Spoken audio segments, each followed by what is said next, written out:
अगर आप भी चाहते हैं कि JM म्यूजिक के ऑडियो वीडियो सबसे पहले आप तक पहुंचे, तो लाल बटन को दबाकर चैनल को सब्सक्राइब जरूर करें और साथ में बेल आइकन को दबाना न भूलें। प्रेम से बोलिए सरस्वती मैया की।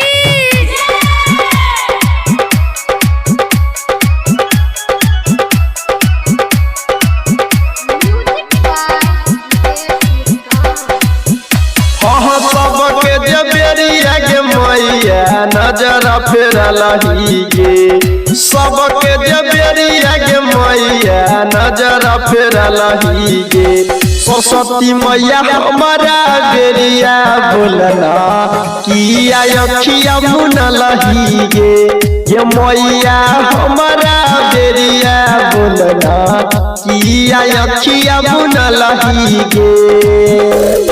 सबके जबेरिया के मैया नजर फेरलही गे, सबके जबेरिया के मैया नजर फेरलही गे। सरस्वती मैया हमारा बेरिया बोलना किया अखिया मुनलही गे, ये मैया हमारा बेरिया बोलना किया अखिया मुनलही गे। माँ लक्ष्मी रिकॉर्डिंग स्टूडियो रहेगी। अभी आप सुन रहे हैं JM म्यूजिक की शानदार प्रस्तुति। प्रेम से बोलिए सरस्वती मैया की। Presented by JM music. DJ Sumit Satish रैना, DJ सुमित सतीश रैना, DJ सुमित सतीश रैना। गाँव में हंस के सवारी लागे छही गे मैया बहुते दुलारी।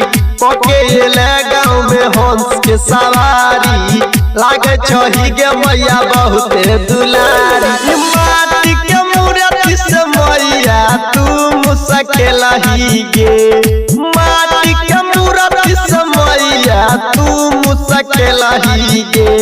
ये मैया हमारा बेरिया बोलना किया अखिया मुनलही गे। सरस्वती मैया हमारा बेरिया बोलना किया अखिया मुनलही गे। DJ सुमित सतीश रैना, DJ सुमित सतीश रैना। अभी आप सुन रहे हैं माँ लक्ष्मी म्यूजिक की प्रस्तुति। प्रेम से बोलिए सरस्वती मैया की।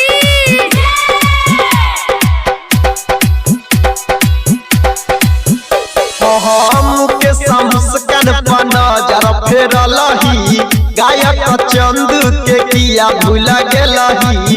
बबलू अजितवा पर नजर फेरलही, चंदू यादव के तू किया भूल गेलही। राइटर गुड्डू बवाली के भगिया जगेलही गे, राइटर